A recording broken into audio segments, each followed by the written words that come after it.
இந்த வீடியோவில் நம்ம இன்றைக்கி என்ன பார்க்க போகிறோன்னு பார்த்தீங்கன்னா வான்கோழி வெட்டுறது தான் பார்க்க போகிறோம். எப்படி வெட்டலாம் அப்படிங்கிறதையும் வெட்டினா கறி வந்து நமக்கு எவ்வளோவா கிடைக்கும் அப்படிங்கிறதையும் பார்ப்போம் வாங்க. அது பார்த்தீங்கன்னா கூண்டோட வெயிட்டு கூண்டு பார்த்தீங்கன்னா கரெக்டாக 2 கிலோ இருக்குது. இதில் தான் நம்ம வான்கோழியை வச்சு எடுத்துகிட்டு வர போகிறோம். கூண்டு பார்த்தீங்கன்னா 2 கிலோ இருக்குது கரெக்டாக.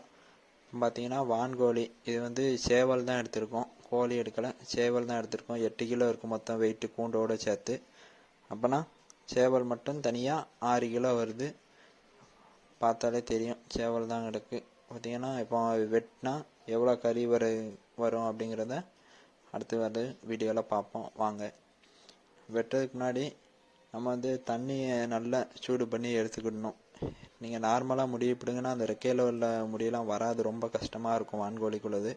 அது வந்து ரொம்ப இழுத்து பிடிங்கன்னா உடஞ்சிரும், அப்புறம் அதை பிடுங்க முடியாது. அதனால் நீங்கள் நல்ல வெந்நி நல்லா கொதிக்க வச்சு, ரொம்ப முட்டை கொதிக்க வரும்ல அந்த மாதிரி இருக்கணும்னு கூட அவசியம் இல்லை. ஓரளவு மேலே ஆவி பறக்கிற மாதிரி உள்ள வெந்நியில் நீங்கள் நல்லா முக்கி எடுத்துட்டிங்கன்னா உங்களுக்கு வந்து இந்த ரெக்கையெல்லாம் உள்ள முடியெல்லாம் பிடுங்கிறதுக்கு வந்து ரொம்ப ஈஸியாகவே வந்துடும். ரொம்ப கஷ்டப்படணும்னு அவசியம் இல்லை, ரொம்ப வந்து ஈஸியாகவே இந்த முடியெல்லாம் வந்துடும்.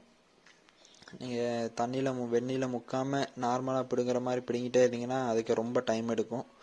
அதனால தான் நம்ம வெந்நியில் முக்கி முடியெல்லாம் பிடுங்குறோம். பார்த்தீங்கன்னா ஈஸியாகவே வந்துட்டு எல்லாம் முடியும்.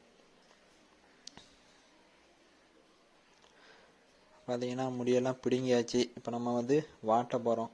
சிலவங்க என்ன செய்வாங்கன்னா இதில் வந்து மஞ்சளை தடவிட்டு அதுக்கப்புறம் போய் வாட்டுவாங்க. அப்படி பண்ணக்கூடாது. எதுக்காகன்னு பார்த்தீங்கன்னா இந்த கோழியில் வந்து சின்ன சின்னதாக இந்த மனுஷங்க முடி மாதிரி சின்ன சின்னதாக முடி வந்து இருக்கும். அதை வந்து நம்ம ஃபஸ்ட்டே வாட்டிட்டோம்னா அதை வந்து தீயில வந்து கருகிரும். அதுக்கடுத்து நம்ம மஞ்சள் போட்டு கழுவுனோம்னா அந்த முடி கருவுன ஸ்மெல்லு, இந்த கோழியோட ஸ்மெல்லு எல்லாம் போயிடும். அதுக்காண்டி தான் ஃபஸ்ட்டு வந்து வாட்டிடணும் தீயில. அதுக்கடுத்து தான் நம்ம வந்து மஞ்சளை தேய்ச்சி நல்ல மஞ்சளை எல்லா பக்கமும் தடவி தண்ணி ஊற்றி அலசணும். இந்த மாதிரி பண்ணுங்கள். ஃபஸ்ட்டே வாட்டிடாதீங்க மஞ்சளை தடவி. ஃபஸ்ட்டு வந்து தீயில வாட்டிட்டு அப்புறம் வந்து மஞ்சள் போட்டு நல்லா கழுவி எடுத்துக்கோங்க. பார்த்தீங்கன்னா மஞ்சள் தடவியாச்சு நல்லாவே. இப்போ வந்து கழுவி எடுத்துக்கிடுவோம். இதுக்கடுத்து எப்படி வெட்டணும்னு பார்ப்போம் வாங்க. இப்போ வந்து பார்த்திங்கன்னா எந்த கோழியாக இருந்தாலும் சரி எதாக இருந்தாலும் சரி, நம்ம வெட்டுறதுக்கு முன்னாடி வந்து இந்த இரைப்பை இருக்கும்ல அந்த பகுதியில் வந்து ஃபஸ்ட்டு ஒரு கத்திட்டு ஒரு கோடு போட்டு கொஞ்சம் கேப் ஆக்கிக்கோங்க. அதுக்கடுத்து தான் நம்ம வெட்டுறதுக்கு வந்து ஈஸியாக இருக்கும். இது வந்து வீடியோ வந்து பத்தலை, பேலன்ஸ் வீடியோ வந்து நாளைக்கு வரும்.